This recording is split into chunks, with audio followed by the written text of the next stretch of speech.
أشهد أن لا إله إلا الله أشهد أن محمد رسول الله. بسم الله الرحمن الرحيم. الحمد لله رب العالمين، والصلاة والسلام على أشرف الأنبياء والمرسلين سيدنا ونبينا ومولانا محمد صلى الله عليه وسلم. اللهم أخرجنا من ظلمات الوهم وأكرمنا بنور الفهم وسهل أخلاقنا بالحلم وافتح علينا بمعرفة العلم وجعلنا ممن يستمعون القول فيتبعون أحسن. رب اشرح لي صدري ويسر لي أمري واحلل عقدة من لساني يفقهوا قولي. السلام عليكم.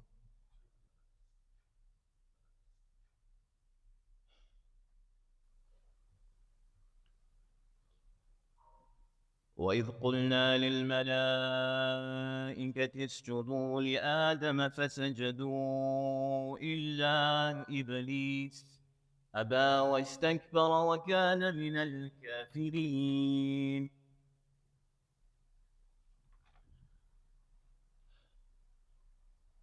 Last week, we partially explained this ayah of Allah subhanahu wa ta'ala in Surah Al-Baqarah. And today, inshallah, we will complete the explanation of this ayah and then the following ayah, inshallah. Allah subhanahu wa ta'ala, as you recall, is telling us to remember a time when He said or commanded the malaika to prostrate themselves before Adam. فَسَجَدُوا, and they prostrated themselves لِآدَمَ إِلَّا إِبْلِيسَ, except Iblis. أَبَى وَاسْتَكْبَرَ وَكَانَ مِنَ الْكَافِرِينَ. He refused. He was seeking to be greater than he actually was, arrogant. وَكَانَ مِنَ الْكَافِرِينَ. And we explored and we affirmed the fact that the past tense verb here being used, kana min al-kafirin, indicates to us that he was in fact a munafiq. He never believed. Now, Dr. Bouji tells us to think about this as the background to Iblis' story, or rather his story between Adam and dhurriyyatihi, and his offspring, yani us, and Iblis. And he says, then liken that to what Allah subhanahu wa ta'ala says in another chapter in the Qur'an, or another verse in the Qur'an, where Allah says, أَفَتَتَّخِذُونَهُ وَذُرِّيَّتَهُ أَوْلِيَاءَ أَمِن دُونِي وَهُمْ لَكُمْ عَدُوٌّ بِئْسَ لِلظَّالِمِينَ بَدَلًا. Allah subhanahu wa ta'ala asks the question, are you really going to take this same Iblis that Abba was wastakbar, he refused to honor you? Remember, we explained the sujood is not one of worship, but of takreem, of honor and magnitude to the creation of Allah. And Allah asks this question, are you really, oh son of Adam, are you really going to take this same Iblis that disrespected you so? أَفَتَتَّخِذُونَهُ وَذُرِّيَّتَهُ, and his offspring, min duni, other than me, or besides me, awliya, as your protector. وَهُمْ لَكُمْ عَدُوٌّ بِئْسَ لِلظَّالِمِينَ, and he is your enemy. بِئْسَ لِلظَّالِمِينَ بَدَلًا. What a poor exchange. Dr. Budi says that we must answer this question. He said, Hasha ya Rab, never, far from it, Ya Allah, we would never take anyone besides you as a protector. When we fall into sin, when we are disobedient to you, Ya Allah, it is not because we are taking him as a protector, but it is because of our weakness. This we must admit before Allah Rabbul Izzati wal Jalal and make it clear, only you, Ya Allah, are our protector. Allah subhanahu wa ta'ala has given us this context, has given us this background, so that we may understand our enemy. And then Allah subhanahu wa ta'ala moves on and He says, وَقُلْنَا يَا آدَمْ أُسْكُنْ أَنْتَ وَزَوْجُكَ. Allah subhanahu wa ta'ala says, O Adam, live, reside, you and your spouse, your wife, in Jannah. So now we begin the tafsir of this ayah. Firstly, the Mufassirin say, most importantly, is you must understand the definition of uskun. It does not come from sukun, it comes from sukna. And this is the most important thing to understand from this ayah. Because if you don't understand this, then you will misinterpret and misunderstand this ayah. Allah subhanahu wa ta'ala is saying, uskun. For example, Sha'arabi gives us a relatable way to understand this. He says, you tell someone, uskun fi bayti, live in my house. But it is implied not forever, and you don't own this house. But you can live for a little bit, as a guest, or as renting, or anything, but doesn't mean permanence, in other words. And that is the main thing to understand. So when Allah subhanahu wa ta'ala is commanding Adam to live in Jannah, it is implied in the word uskun that it is not the permanent arrangement. Not khalidina fiha, that's for sure. Uskun fiha. Anta wa zawjak, you and your wife. As you know, his wife is Hawa, alayhi salam. Interesting fact, the reason why Hawa's name is Hawa is because she was made from a living being, from the word hay. The name comes from the word hay.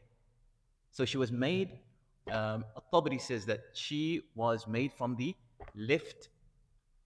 top left rib of Nabi Adam while he was sleeping.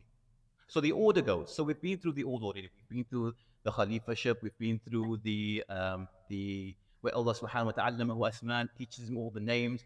فَإِذَا سَوَّيْتُ وَنَفَخْتُ فِيهِ مِنْ رُوحِي. We've been through all this. So Tabari puts it in order for us. He says, first Allah subhanahu wa ta'ala, سَوَّيْتُ, shapes, right?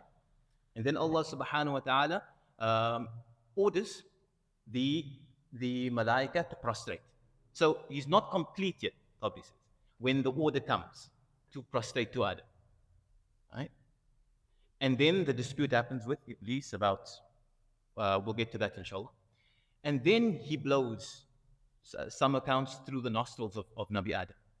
Right? Blows the ruh from his ruh. And we've explained what this means. It's a sort of possession where Allah subhanahu wa ta'ala is taking possession of his creation. You know? And it means nothing other than that. And then after that, Allah subhanahu wa ta'ala teaches Nabi Adam the names of everything. We've been through this as well. We Skype, with Sammiyat and the Asma, the name of the thing and the thing itself, differentiate that. And then Allah subhanahu wa ta'ala, then Tabari says that after this he sleeps. So you can imagine he's quite tired after that. He's now taught the names of everything to all the angels. And then he rests after that. And it is in that moment of rest that Tabari says that the rib is taken from Nabi Adam, and Hawa is made from that rib. And then when he wakes, he says, my flesh, my blood, my spouse, zawjati. Lahmi, dammi, zawjati. And so the Mufassirin say the reason for this is so that you wouldn't feel pain from the creation of his spouse. And so when he looks at his spouse, he will have litaskunu fiha. You would have tranquility, companionship. You would feel that mawadda and rahmah for his spouse, as Allah says in another ayah of Qur'an. So this is the zawja that Allah is speaking about to be. Wa zawjuk al-jannah. Al-jannah over here, the Mufassirin say, most of the Mufassirin are in agreement that this is the Jannah that the Salihin will return to, inshallah. That Allah make us of those people, inshallah. So we won't go into that. That is, for us to know that is sufficient for us. Al-Jannah. So now we know that Allah subhanahu wa ta'ala is commanding Adam, uskun fil Jannah. Live in Jannah with your spouse. But only for a time. For a time. وَكُلَا مِنْهَا, and eat from it. وَكُلَا, both of you, eat from it. رَغَدًا, as you wish. You know, the Mufassirin say hani'an. It's like when you eat something and go, you know that feeling that when you eat something really, really delicious. You know that sound that you make sometimes. Some people make this sound. That is what hani'an means. That is what ragadan means. So enjoy it. Enjoy yourself. حيث شئتما. So back to uskun. So sukna and uskun. So we say that the word over here means to live for a time because it comes from the word sukna and not from sukun. Sukun means to stay and not move. That is the big difference. Sukun means to stay and not move. And sukna, it means to stay for a bit and leave. So that's why they say that the word uskun comes from sukna and not sukun. Right? And to add to that, so we would say preponderance to it, Allah subhanahu wa ta'ala saying, حَيْثُ مَا شِئْتُمْ, which means you move freely in there. You're not staying in one place. Wherever you go, you're moving freely there. So it feeds the meaning of stay for a bit and to move it out, and not to stay in one place and not move. Okay. And then Allah subhanahu wa ta'ala says after that, وَلَا تَقْرَبَ هَذِهِ الشَّجَرَةِ, and do not come near to, both of you, this tree. Allah subhanahu wa ta'ala did not mention in the Qur'an what type of tree it is. The Mufassirin have taken from the Ahlul Kitab different narrations, and they've gathered some opinions, like it's the grape tree and so on and forth, but none of them are reliable. So, and it's also not important to know either. It is the tree, and Allah subhanahu wa ta'ala has determined that it's enough for us to know. It is a tree. فَتَكُونَ مِنَ الظَّالِمِينَ, and if you come close to this tree, then you will be of those who are ظالمين, wrongdoers. Okay. Now, there are certain issues here. The first issue being, as we know, فَأَزَلَّهُمَ الشَّيْطَانِ, that the shaitan caused them to slip. In other words, they approached the tree and they ate from it, as is well known. Right? Now, both Al-Razi and Dr. Bouti, they explain this in a beautiful way. They say that the first, you must understand that in this ayah, there are 3 commands. Uskun, kula, taqraba. Asif. No, taqraba. Wala taqraba. So we have a command to do something. Uskun. Right? Live, dwell in this.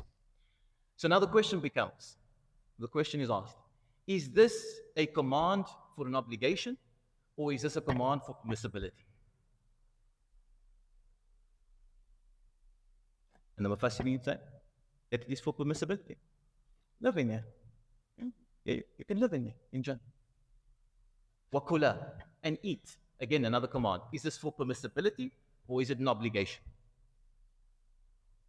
Permitting him, command to permit him to eat, or command he must eat. Cannot not eat. Again, the Mufassirin say permissibility. Eat. Wakula minha. Eat if you want, don't eat if you want. وَلَا تَقْرَبَ. And now this is a negating command. In other words, don't do something. Now the Mufassirin already say, if you're going to ask now, if the first one you've agreed is a command for permissibility, and the second command is for command for permissibility, and now the third command, which is a command not to do something, you say now, is a obligatory command. How can that be? Because remember, if this is a command of obligation, then that means that Nabi Adam and Hawa did a ma'asiyah. In other words, they committed a sin. Right? And in the Sharia, if you commit a sin, then it warrants punishment. Dr. Bouti says that this is a amr of irshad, a command of guidance. Like someone would say, don't eat too much ice cream. Yeah. Tell a child, don't eat too much ice cream. When the child eats a lot of ice cream, what happens? فَتَكُونْ مِنَ الْمَرِيضِ. He becomes of the sick.